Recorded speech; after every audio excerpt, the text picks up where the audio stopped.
Thank you, Jen, and really to our outreach team who spends so much time trying to make sure that we are doing a good job of taking care of those around us, both in and outside of our congregation.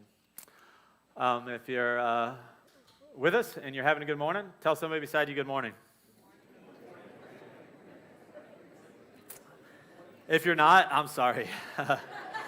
That's okay, though. You're still in a good place to be. It's okay to not always be doing as good as you would like. We're going to jump right into the text this morning. We are in Matthew chapter 2, and we're going to be looking at the story of the wise men. Matthew chapter 2, verse 1. I'm going to read through verse 12, and I'll skip to verse 16. So here we go. Jesus was born in Bethlehem in Judea during the reign of King Herod. About that time, some wise men from eastern lands arrived in Jerusalem, asking, "Where is the newborn King of the Jews? We saw stars as it rose, and we have come to worship him." King Herod was deeply disturbed when he heard this, and as was everyone in Jerusalem. He called a meeting of the leading priests and the teachers of the religious law and asked, "Where is the Messiah supposed to be born?" "In Bethlehem in Judea," they said, "for this is what the prophet wrote. And you, O Bethlehem, in the land of Judah, are not the least among the ruling cities of Judah, for a ruler will come from you who will be a shepherd for my people Israel." Then Herod called a private meeting with the wise men, and he learned from them the time in which the star first appeared. He told them, "Go to Bethlehem and search carefully for the child, and when you find him, come back and tell me so I can go and worship him too." After this interview, the wise men went on their way, and the star they had seen in the east guided them to Bethlehem. It went ahead of them and stopped over the place where the child was.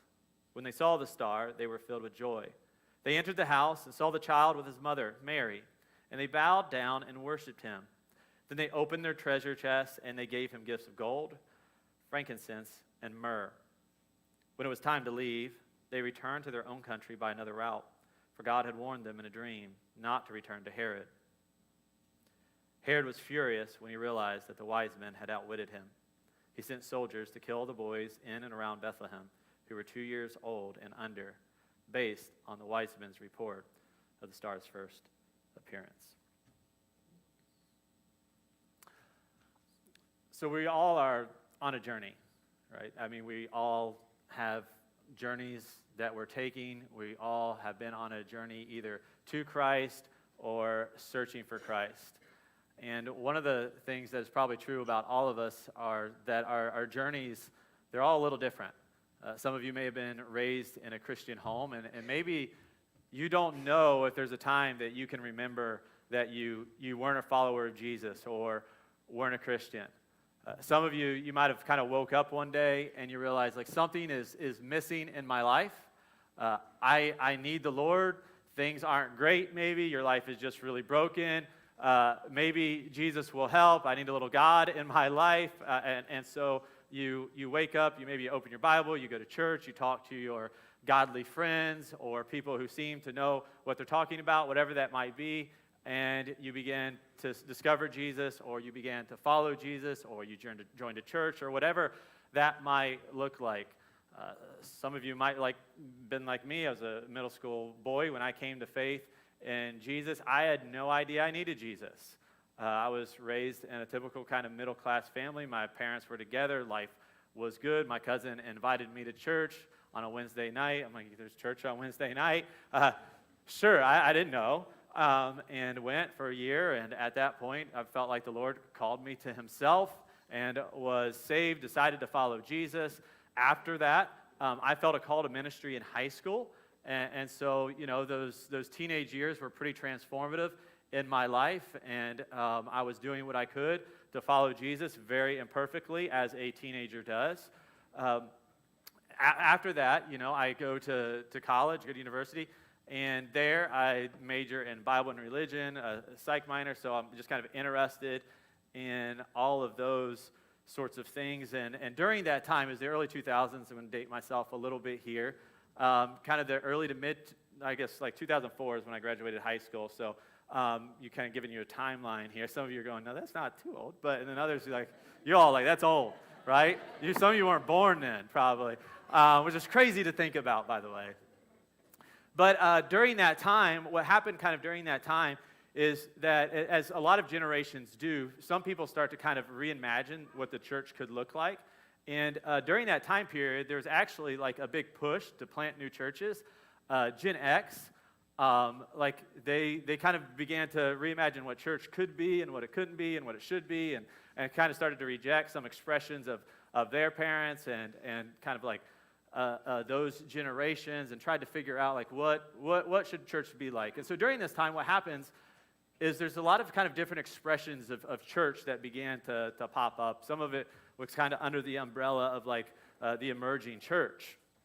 And so there's, like I said, there's all these different expressions, and one of them, like, or some of them, where you kind of know if you're attending one of these churches by the church name, by the way. Because if the church name sounds like it could be like a bar, a nightclub, or a sports drink, you're probably attending a church that has been planted by Gen Xers or older millennials. And so let me give you like some examples, like Elevation Church. Right? Some of you heard of that, like Refresh, Revamp, Relight, like any of those sorts of things. Mercy Road, iTown, Inspire, Catalyst, right? Like that's how you kind of know, like if you were swimming in some of these streams. And when I was in college, part of kind of like what appeared was a particular stream called the Emergent Church. And I really kind of, like, I dove in to a lot of their authors and a lot of kind of what was going on there. And they were doing some kind of, some cool things. Like there were some positive things going on. And even some of it, like you'll feel in our own church or these churches that were planted by these Gen Xers. Here's some of the positives from what I would say is the Emergent Church. It was that they cared about community. They wanted people to feel like they belonged, even if they didn't believe. Like they wanted people to know that, hey, there's a place for you here among us. Another positive thing is that they allowed legitimate questions. Like if people had questions, they kind of welcomed them. Like if you were a seeker, if you weren't real sure of some things, like that was embraced.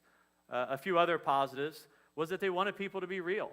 If you look at even some of our core values, we tell people that here that we would rather be real than relevant. We just, like, I'm not real cool. I'll just tell you that, right? Like, I'm not a hipster, right? I like hipsters. Like, it's cool. If you're like this, like, tight jeans don't look good on me. I can't sing. I'm not overly intellectual, like, or I don't pretend to be, I guess, hopefully.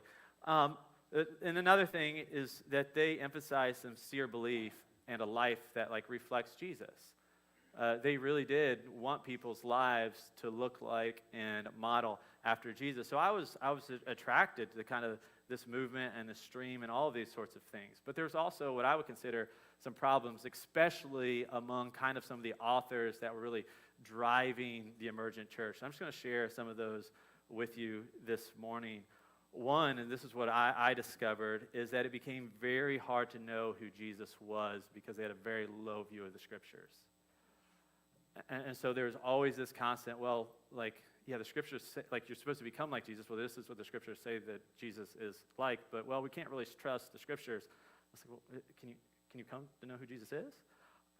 As, you really begin to wrestle with some of what was going on, and because of that, like, there's kind of a really postmodern movement. So it felt like there was just very little truth. Their approach to faith then was kind of very difficult because meaning was very difficult to discern. In postmodernism, if you're interested in that, I'm not going to get into a philosophy class this morning about why that is the case. And then, kind of in general, what I discovered during this time was like doubt and deconstruction seemed to be celebrated, while sincere belief seemed to be met with skepticism. And I remember kind of like swimming in this stream and these authors and really attracted in some ways and like, oh, this is kind of new and this is kind of cool and this is really interesting. But I remember kind of like graduating from undergrad. And by the way, like my plan was to go into ministry. I was going to be a pastor, and what I discovered is that my faith was deconstructed. This is the truth. Like I honestly did not know really what to believe or who to believe in. Like my faith kind of felt like it was in shatters, and I was struggling with it.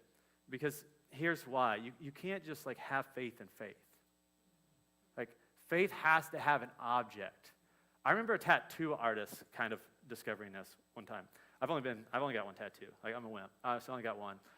Pastor Nate, he's covered in them. So he's like, right? He keeps them covered up when he's here on Sunday mornings, but he's got a lot of them. He's, like I said, he's cooler than I am. But I'm waiting to get my tattoo, and this young lady was getting a tattoo done before us, and the tattoo artist, who seemed to be agnostic at best from the conversations that were going on, he's tattooing faith on this young lady's wrist. And he's going, okay, faith. He's like, so are you a religious person, or, so you value faith? And she's like, yeah. And he goes, so what do you have faith in? It was like a legitimate question he was asking. And she goes, I just like have faith. And you could see the tattoo artist kind of look at her and go, oh, that's cool, and shake his head and change the subject. Like, faith has to have an object. Like, we have to believe in someone or something. And so I remember, like, thinking after I graduated, like, I needed my faith to be reconstructed before I really probably thrive in ministry, because I'm supposed to be teaching people what to have faith in or who to have faith in. And so that's why I tell people all the time. I moved 800 miles away from my family to go to seminary, and I had a really good experience there.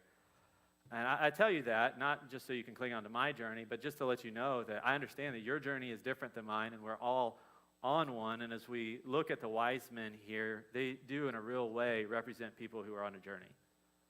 People who are on a journey to find Jesus. Like they represent seekers. And here's what I want us to see this morning is that they welcome it. There are times where like things are happening in our lives or with our faith, and there's real struggles that take place. And sometimes it makes it very difficult on you. Like, it's a difficult place to be, by the way, if you felt called to ministry and you no longer are sure what you believe. But these wise men, they're on a journey, and they're on quite a long journey here, and they seem to just kind of embrace it. Let me talk a little bit about the wise men. Go ahead and throw this map up here. I just want to show you how far they traveled to get to Jesus as we think about our own journey here. Now, the wise men are probably from Babylon. We're told that they're from the east a number of times, and tradition continues to tell us that they're from the east. This being the case, they're most likely were from Babylon and the Persian area, which, if you look at the map, is kind of south of Baghdad there.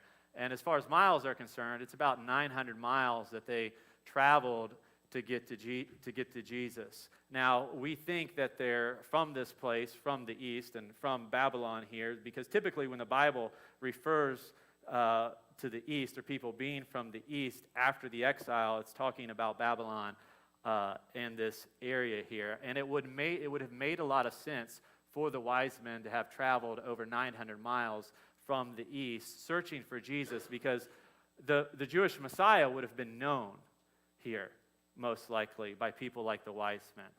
You see, there was what we call exile. Those of you who aren't familiar with your Old Testament, what happens in the Old Testament is that the people of God in Israel, they're exiled. A large number of them are exiled. This is kind of what happens too in the book of Daniel, and you see this is who Jeremiah is speaking to, and a number of prophets are speaking to.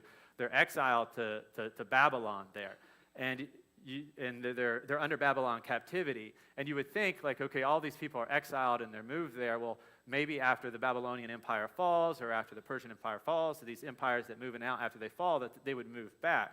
Well, they're there for several generations, and not all of these empires, after they get them there, treat them poorly. Like, some of them kind of integrate into society. Now, Jewish people generally remain Jewish and together, but so you had this diaspora, or you had these groups of Jewish people and scholars and so forth in Babylon, and they would have been rubbing shoulders with the wise men here. And so the wise men would have been influenced by the Jewish scholars in the Jewish community. as such. And so for the wise men, as we think about their travels and their conversations back and forth with the Jewish community, their journey, like this is an interesting journey to see and just how kind of long it takes, but it's more than just a physical journey for them. It's an intellectual journey for them. They are seeking someone or something of spiritual and intellectual significance to them. Let me talk about the Magi, or the wise men, a little bit. These people are trained investigators of thought. They are kind of men of the day. They're thinkers. They're the people that you go to if you had questions about things. They were the philosophers of the Babylonian Empire. And so what they were doing is they were generally astrologists. And so they would have some astronomy thrown in there with like math and also some kind of religious teachings and all of this. So they were all bringing all these theological insights and all the astronomy and all of that into their field. And so when they come to Babylon, or when they get to Jerusalem, by the way, we see them ask the question. When they show up, the first question they ask is, where's the newborn king, the king of the Jews? We saw a star. So they say, we saw this star. Well, why would they have been looking for a star? Well, one, they're astrologists, but how would they have known that there was going to be a star in that area that would have pointed to a king? Well, they're rubbing shoulders with the Jewish intellectuals and religious community. And so what we know about our Old Testament here is that there are some prophecies that include a star. And one of them is in Numbers. Numbers was written over 1,000 years before the wise men show up. And I guarantee you the wise men would have wanted to know about what do their scriptures say about stars? What does it say about what does it say about astrology and the sky, the heavens, and all these sorts of things? And in Numbers, we have this prophecy of this king to come. And Balaam here is prophesying to the people of God back in Numbers, and this is what he says. He says, I see him, but not here and now. In other words, like I see him in the future. I perceive him, but far in the distant future. As a star will rise from Jacob is Israel here, and a scepter will emerge from Israel. In other words, you have this star rising, this figure that is going to be high and lifted up, and a scepter, this kingly figure, is going to take place. And so in the scriptures, what we see is that this star rises what would be in the west for the Magi as they are in the east, and it's a star that they've never seen before. And they interpret it to being this king or this heavenly figure. And so they set off on a journey to go find them. And so their curiosity and this miraculous sign and their studies actually are the thing that lead them to Jesus. And so these wise men, they welcome this journey. They welcome what is going on. And here's what I kind of want you to see is that Jesus welcomes the wise men. They're included in this story for a reason. And for us, one of the things that I think we need to be very sure of as we read a story like this is that Jesus welcomes seekers. That he welcomes people who are legitimately seeking after him and want to find him. He welcomes people who have a spiritual hunger, who are looking for someone or something greater than themselves, looking for guidance in a king, not of this world. Those looking for meaning and truth and purpose. These are what the wise men represent. This is who they represent. And so I want to take a look at the wise men here, and I want us to just see like three things about them today as we think about our own journey, or maybe people around us that we know that we're maybe praying for, or inviting to church, or sharing Jesus with. Here are three of the things that I want us to know this morning as we look at the wise men. But first is that the wise men are not the seekers we'd expect to play a central role in God's story. These wise men are not the people we'd expect to play a central role in God's story. I've used the word magi a number of times because they're actually the magoi in the Greek, and that's what they're known for, and kind of less modern interpretations are magi. And the magi in general, as you read through your Bible, as you read through your Old Testament, what you'll discover is that like they are deeply misguided people when it comes to trying to understand who God is and what God is doing in the world. In fact, throughout the Old Testament, they are mocked and derided. And actually, there are prophets that you can read it in Isaiah and other prophets that are reminding the people of God, like, don't listen to them. They're going to lead you astray. Daniel is actually one of the people that mocked them. I showed you kind of where Daniel was from there at the beginning of that journey there. Daniel lived in Babylon. Daniel is actually one of the prophets that mock the Magi. Daniel was asked to interpret a dream by Nebuchadnezzar. If you remember the story, or if you don't know the story, there you go. Nebuchadnezzar has a dream. He's the king, and he is trying to ask his wise men, his Magi, to come in and interpret his dream for him. And Daniel's basically going to say, like, hey, you all don't really know God. Like, the future that you're looking into isn't from God. You guys, you don't have that gift. And he's going to mock them. And this is what Daniel does in 2:27 of the book of Daniel. We see this, Daniel replying, "There are no wise men, enchanters, or musicians, or fortune tellers who can reveal the king's secret. But there is a God in heaven who reveals secrets, and he has shown King Nebuchadnezzar what will happen in the future." In other words, like Nebuchadnezzar had this dream, but he doesn't really know what it means. So Daniel's going to interpret it to him. So Nebuchadnezzar, by the way, also is not somebody you would think like God would show up to, but God is showing up even to Nebuchadnezzar in a dream, not a believer. He says, but Daniel says, "Now I will tell them your dream and the visions you saw as you lay on your bed." So Daniel says, like, all these magi, these wise men, that they don't actually worship God. They don't know God, and they're not going to be able to predict the things that I'm going to be able to tell you here. And so that's kind of what happens in that story. So we have these magi. They're not the people that you would expect to show up to Jesus at the beginning of his story. And so what we learn from this is that the people that are even mocked at times, and like you wouldn't think that would come to Jesus or show up to Jesus, that they aren't dismissed in Jesus' story. Those of you, or those of you who know, have a past, or maybe even unorthodox beliefs, right? For those of us who like, hey, like this is what you need to believe and have to believe, and this is where you're at. Like, I'm an Orthodox Christian. That's me. Like, sometimes God is showing up in people's lives, and we don't realize what he's doing. But if you are from the wrong country, these are people, by the way, these magi are from the wrong race. They've been raised to believe the wrong things.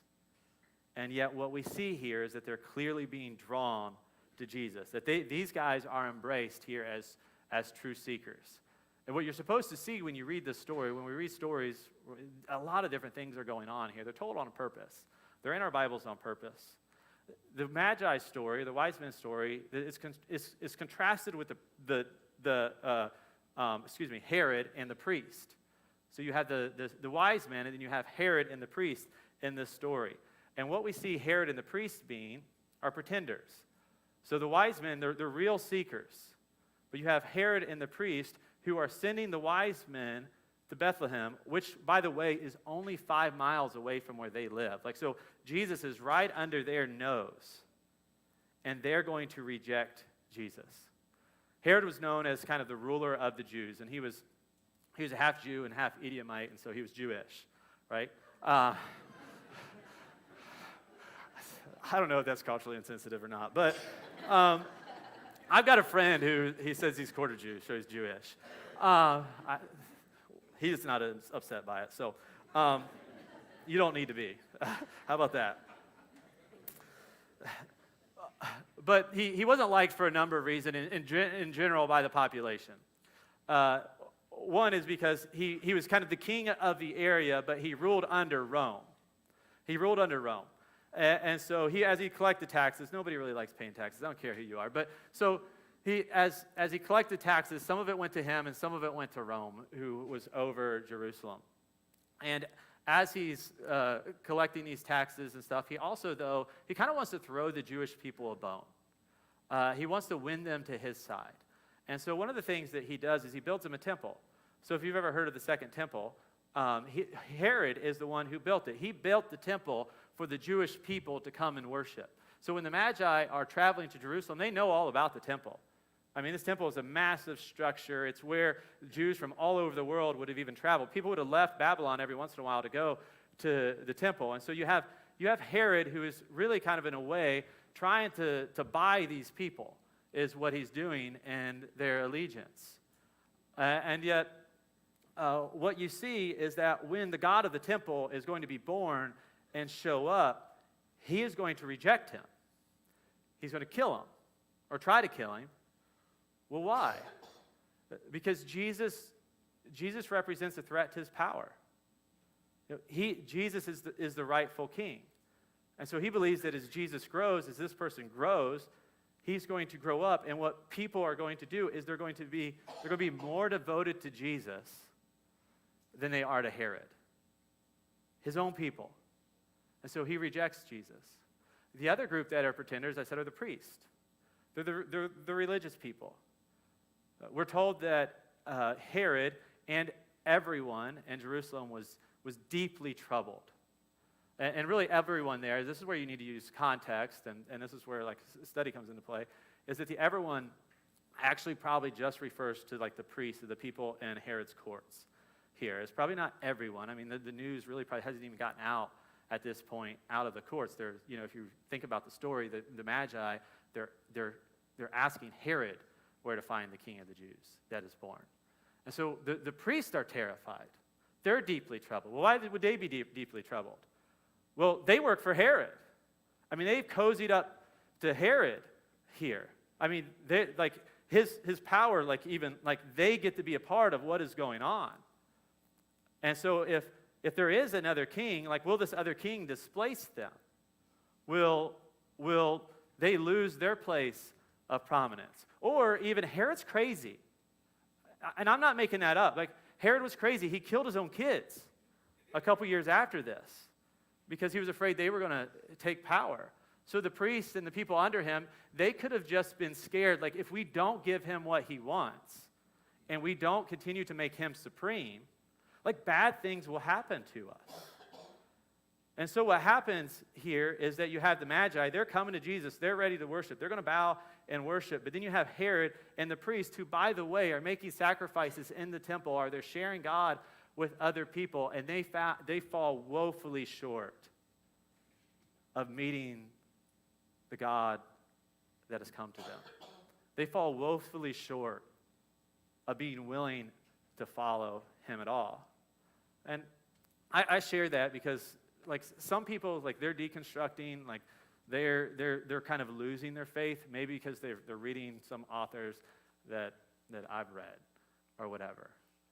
But the truth is, some people are seeking, or they're after Jesus, and they see people who, like, they should know who Jesus is. Like, they should be ready for him. They should be willing to follow him. But sometimes it's so easy, like, hey, I'm going to be committed to a person, my power, a political movement, and all of these things more than King Jesus. Now, if that's you and you're seeing that and you're looking at the church and like they're more concerned about all of that, let me speak to you just for one quick second. Right? That might be true about some people in the church. Like I don't know who is more committed to personalities, power, political parties, all of those sorts of things. But here's my hope for you, is that you don't put your hope in those people. Like, they are not the king. Like, even, like, don't put your hope in me. Right? I'm going to mess up. Put your hope in Jesus. Put your hope in Jesus. Don't walk away because his people aren't always great. I never asked you to be like his people. Right? Seek after Jesus. Second thing we see the wise men here embrace. They embrace signs, and they're open to the scriptures. They embrace signs, and they're open to the scriptures. You see, they understood the star to be a sign. And not just a sign, they believed the star to be a sign from God. They believed that God was moving them to him through the star. I personally find it interesting all the time why people tell me they came to faith, or how God led them to him. Half the time I'm like, you're crazy. Like, there's no way, right? Or, I won't go into all that. But sometimes I honestly think about that. But then you think, like, well, wait a second. God spoke to a donkey I won't say the word we sang earlier, but God spoke through a donkey, right? So he could do credible things like to get God to, so I don't know what has moved you or kind of helped you take a step closer to Jesus or journey to Jesus, but don't dismiss it. Like, I try not to dismiss it, right? I try not to. The second thing, though, I do want you to see, because this is what I had to come to realize, too, in my own journey, was it wasn't just signs. It wasn't just like philosophy. It wasn't just thought. The Scriptures helped lead me to Jesus. The Scriptures helped point me to Jesus. And, by the way, the wise men were open to this. When they get to Jerusalem, Jesus is not born in Jerusalem. Jesus isn't living in Jerusalem. They inquire, they go to Herod, and they go to the priest, and they say, like, what do your Scriptures say? And here's what they say. They said, they quote basically, they do. They quote Micah 5:2 when they say, in Bethlehem in Judea, for they said, this is what the prophet wrote. And you, O Bethlehem, in the land of Judah, are the least among the ruling cities of Judah. For a ruler will come from you, and he will be a shepherd to my people of Israel. This is a prophecy that was made 700 years before the birth of Jesus. And so there was this expectation that the Scriptures were going to show us where the Messiah or where Jesus was going to be born. And they took these guys at their word. Oh, that's what the Scriptures say, and that's what they mean. So we're going to go to Bethlehem. It doesn't make sense. The temple's in Jerusalem. But we're going to go. And so I'll tell you, like, one of our goals as a church is to be biblically serious, but seriously humble. I don't know it. I have a relationship with Jesus, but if I learn things about Jesus that seem to contradict what's in the Scriptures, like, I'm probably getting it wrong. I just let you know that. Like, I'm probably getting, the people who wrote the script, they knew Jesus, or they knew the people who knew Jesus. And so that's where I go to find him. I mean, that's how we know that God is love. That's how we know all of these things that we celebrate here today. Jesus himself, he's praying, by the way, he wants his people to be like him. He wants his people to be like God, and he's praying for this. And this is his prayer. He has a simple prayer. I mean, it's a long prayer, but part of it's really simple. He says, Father, sanctify them in your truth. And then he goes on to say, your word is truth. So he's praying we would know his word, and that we become like him by understanding his truth. And so the wise men, they follow the sign, and also they embrace Scripture. And the third and final point is this: the wise men are willing to worship Jesus even though they don't understand the full picture. I'm going to ask the worship team kind of move up here, but one of the things that you need to know, and every single commentator points out this to be true, they are in front of Jesus, and they really do not know the full picture at all. They do not know what Jesus is going to teach. They do not know that Jesus is going to go to the cross. They do not know that Jesus is going to rise from the dead. They do not know that we're going to celebrate Christmas, where we are waiting for Jesus to come back and make all things new. They don't understand, and they don't know any of that. Here's what they know: that Jesus brings them joy, that Jesus gives them hope. And this is without all the pictures. They don't have the full picture that we have. But they get to Jesus, and for whatever reason, they're compelled to worship him. They feel called to worship him. I try not to, throw a whole lot of authors under the bus, just because I don't want to deal with a lot of that. But one of the authors that I was reading, I found him to be very interesting. And by the way, I actually hung out with him one day down in Birmingham because he was down there teaching, and some friends wanted to go see him. And his name was Peter Rollins. Interesting guy. He's Irish, so like anybody with an Irish accent or English accent, like if they're halfway smart, they even sound like 10 times smarter than what they actually are. And so you're drawn to those personalities, right? And one of his taglines and one of his books was, to believe is human, to doubt is divine. And so it kind of did a really good job of kind of encapsulating that kind of movement a little bit. But really, when you get into the scriptures and what Jesus is calling to us to, and that's what I had to come to realize, it's like, no, that's not true. Like, to believe is divine. To doubt is human. You all have doubts. I have doubts at times. It's okay, right? But to actually believe, to really believe in a way that you're willing to give your life to Jesus, that you're willing to travel 900 miles on foot, that you're willing to try to allow your heart, mind, and soul to be transformed into Jesus' likeness. That's what it means to really believe. Like, that's divine. That's divine. And that's what Jesus calls us to.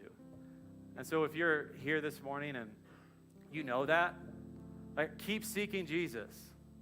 I had a friend Josh over here earlier. We had breakfast with him yesterday. He said, hey, doubt your doubts. Doubt your doubts. Keep believing. Keep seeking after Jesus. Maybe you're here this morning. You're on a journey. You're welcome here. I'm going to make some statements about Jesus. I'm going to call you to faith. Right? You don't have to believe it. Like, you go at your own pace. But you're welcome here. Jesus tells us to knock, right? And to seek. And that he's going to answer. But here's really kind of the cool thing about all of this when we think about being seekers and seeking Jesus, is that Jesus is seeking us. We often think that we're the ones kind of going after God, and we're trying to understand who God is and doing all the work, right? But the truth is that Jesus came to seek and save the lost. He came to seek and save the lost. And I will tell you, there are times in my life where I have felt lost, and I have been thankful for Jesus. And I hope if that's you this morning that you'll receive Jesus. Here's how we're going to end. I'm not going to pray. We're going to worship. It's like the wise men did. Just stand with me. They knelt. You can kneel if you want. And worship. This morning, Mimi.